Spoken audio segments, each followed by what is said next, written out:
My brother sent me this picture of Maker Pizza's Big Mac Pizza, saying that I should try to make it.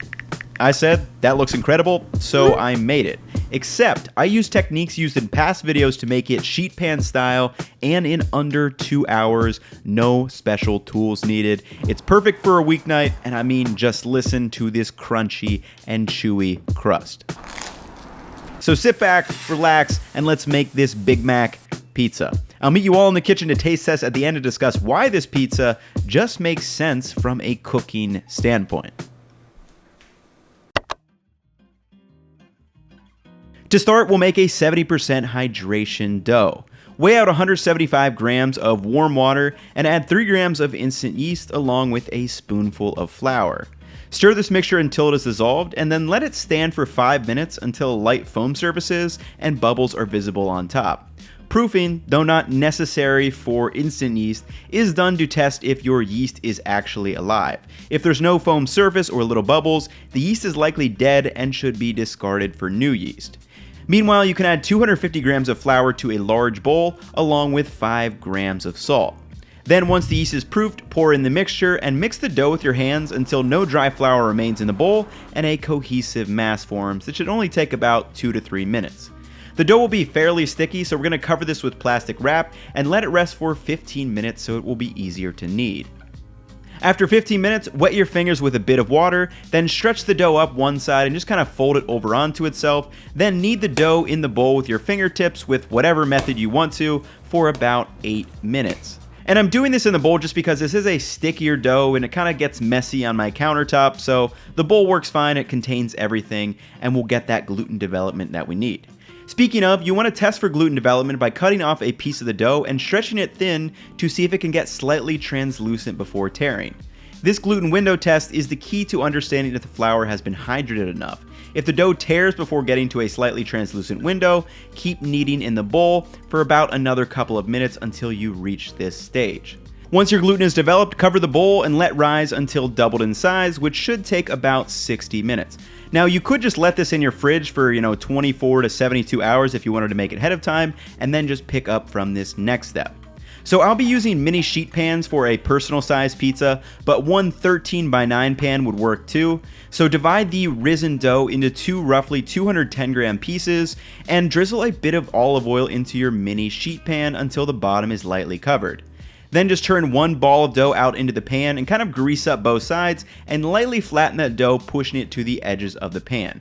Now, it's going to spring back at this stage, so we're going to let this rest for about 15 to 20 minutes and prep the rest of our ingredients. And you can repeat this with the second dough, or like I said, just keep it in the fridge for whenever you want to use it. Let's do some ingredient prep. First up is the beef or burger for our Big Mac. I took some 80/20 ground beef, then added a generous pinch of salt and about 10 cranks of black pepper. Then add the beef to a hot cast iron and just cook it through. Also, at the last minute, I did decide to add a sprinkle of MSG, which is going to enhance some of that beef flavor, but it is completely optional. Next, we need our cheese. You're going to grate even parts of low moisture mozzarella and sharp cheddar into a bowl and just gently toss the two together. The mozz will give us that nice melt, while the cheddar provides some additional flavor. Lastly, we need our fresh toppings that will be used after the pizza is baked. Mac sauce first. Now, this isn't a true copycat recipe or anything, it's just one that I came up with on the fly. So to a bowl, add 40 grams of mayo, 30 grams of ketchup, 15 grams of mustard, 5 grams of Worcester sauce, 10 grams of white vinegar, a sprinkle of garlic powder, a sprinkle of smoked paprika, about 10 cranks of black pepper, and salt to taste. And just mix this together, and then as always, make sure you taste it. This sauce was a little on the tangy side for me, so I decided to add a pinch of sugar to make it just right. And this is going to go perfectly with the beefy, cheesy, and those fresh toppings on our pizza. Then for our other toppings, I thinly sliced some white onions, though just saying you could use pickled onions since you already have those in the fridge. Then lastly, some shredded lettuce, and I gathered some homemade pickles that I had made earlier for a TikTok video.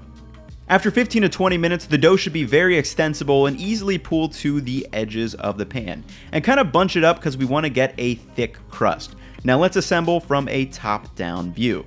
Drizzle a little olive oil on a brush and slather the outer crust. Now this is going to help it brown up and also help those sesame seeds stick on the outside, and seriously, do not skip the sesame seeds. They make a killer crust and it's really addicting to bite into. With the crust assembled, all you have to do is lay down a bunch of the cheese mixture followed by the seasoned beef. Now I like to add a little bit more cheese over top of the beef, but you do you. And that's it for the toppings that will be baked. Add this to your preheated 450-degree Fahrenheit oven and bake for about 25 minutes. You're looking for that cheese to be nice and bubbly, and the crust should be nice and golden brown on top and the bottom too.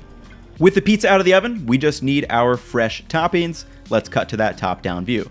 Add a generous couple spoonfuls of the special sauce over the beef and cheese, then follow that with the shredded lettuce and the sliced onions. Lastly, evenly lay out those pickles, and I like to come in with a little extra drizzle of the sauce over top, and me oh my, that is a beauty of a pizza.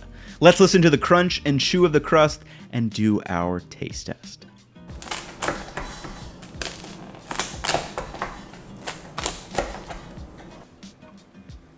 Taste test time, and this is actually the first time that I have made this. I was gonna recipe test it, and I was like, you know what? I don't need to recipe test it because I know it'll come out decently. I mean, we've done sheet pan pizza on the channel before. You know, we know the basic components for a Big Mac. It's like, there's not really much to it, so let's dive in.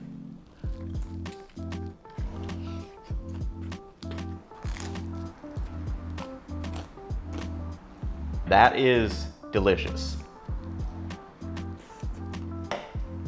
So I've been putting salad on pizza for a number of years now because of the crunch, the freshness, and like a little bit of acidity pairs super well with pizza.